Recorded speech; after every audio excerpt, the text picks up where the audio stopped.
వినాయక చవితికి పూజ చేయబోతున్నాను. జయ జయ శుభకర వినాయక శ్రీకాణి పాకవర సిద్ధి వినాయక. జయ జయ శుభకర వినాయక శ్రీకాణి పాకవర సిద్ధి వినాయక. పార్వతీదేవి స్నానంకి వెళ్తున్నప్పుడు వినాయకుడికి చిన్న వినాయకుడికి తయారు చేసింది అలాగనుకుని దాని చేతిలో గుండె కదా అదంతా అలా పెద్దది చేసింది. ఆ పెద్దది చేసిన తర్వాత అన్నది వినాయకుడితో నువ్వేమో బయట నుండి ఎవరికైనా వస్తే పార్వతీదేవి స్నానం చేస్తుంది అనుకొని చెప్పు అన్నది. అయితే ఇంట్లోకి శివుడు వచ్చాడు.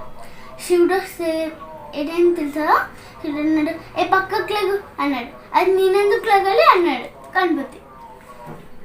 అప్పుడు అనుకోని ఇద్దరు చేతిలో చూడడం అదంతా ఇక్కడ పుడుస్తారు.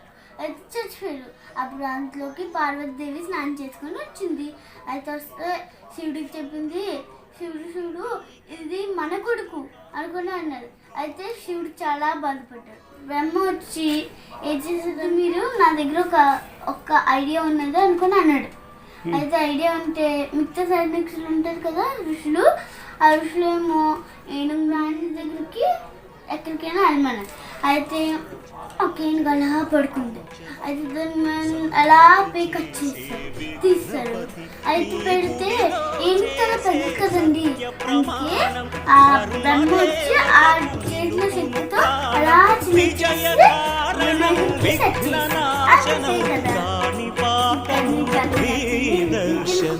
జయ జయ శుభకర వినాయక శ్రీకాణి పాకవర సిద్ధి వినాయక.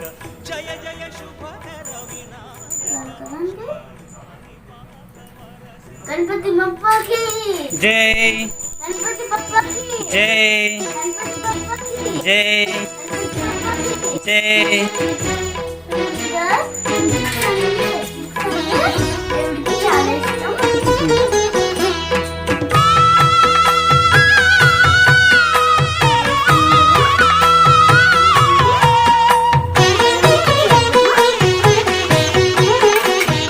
పిండి బొమ్మవై ప్రతిభ చూపి బ్రహ్మాండ నాయకుడి వైరావు.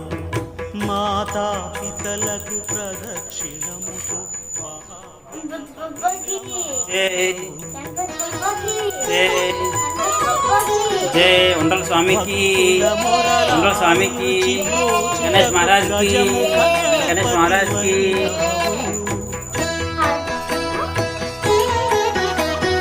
బ్రహ్మాండమునే బొజ్జలో దాచి లంబోదరుడవు అయినావు. లాభము శుభము కీర్తిని పూర్వగ లక్ష్మీ గణపతి వైనావు. వేద పురాణములఖిల శాస్త్రములు కళలు చాటును నీ వైభవం. వక్రతుండమే ఓంకారమని విబుధులు చేసే నీ కీర్తనం. జయ జయ శుభకర వినాయక శ్రీకాణి పాకవర సిద్ధి వినాయక. జయ జయ శుభకర వినాయక శ్రీకాణి పాకవర సిద్ధి వినాయక. పక్కన ఉన్న గంట కొట్టండి.